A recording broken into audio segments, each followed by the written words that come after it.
Dario Menor bertanya, ketika memperkenalkan preferensi kerasulan universal, Pater juga mengatakan bahwa juga sekularisasi dapat dipandang sebagai tanda-tanda zaman tempat Roh Kudus pun menantang kita saat ini. Apakah artinya itu? Jawab Pater Arturo Sosa. Perlulah dibedakan antara sekularisme dan sekularisasi. Sekularisme sama halnya seperti isme yang lain, sungguh agresif dan eksklusif. Ini merupakan suatu perjuangan melawan hal yang sakral, yang religius, dan institusi-institusi gerejawi. Sekularisasi sebaliknya, ini adalah suatu proses di mana semestinya kita belajar untuk memiliki suatu visi kritis tentang bagaimana agama berubah menjadi suatu pengalaman akan Allah.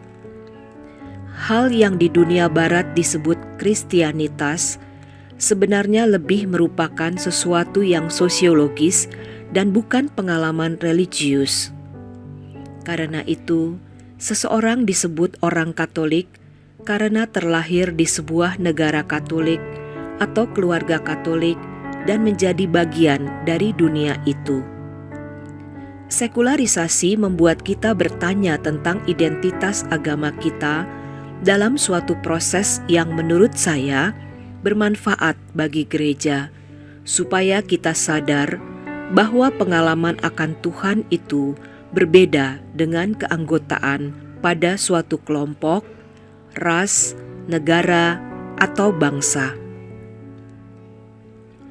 Dalam konteks sekular, menjadi orang Katolik adalah sebuah keputusan sadar yang diambil oleh pribadi tersebut. Dalam suatu masyarakat sekular, ada ruang untuk kebebasan religius otentik, untuk memilih apakah aku ingin atau tidak ingin menjadi pribadi beriman dan memilih agama ini atau agama yang lain. Bagi gereja, hal ini bisa jadi suatu keuntungan, karena dengan demikian, gereja akan sungguh dibentuk oleh mereka yang secara sadar ingin menjadi bagian dari gereja. Disinilah muncul tantangan perutusan. Bagaimana membagikan pengalaman religius kepada orang lain, sehingga mereka tertarik untuk menjadi bagian dari komunitas Kristiani. Meskipun sekularisasi bisa dimengerti secara berbeda-beda, secara umum sekularisasi dimengerti sebagai sebuah pemisahan antara agama dari negara.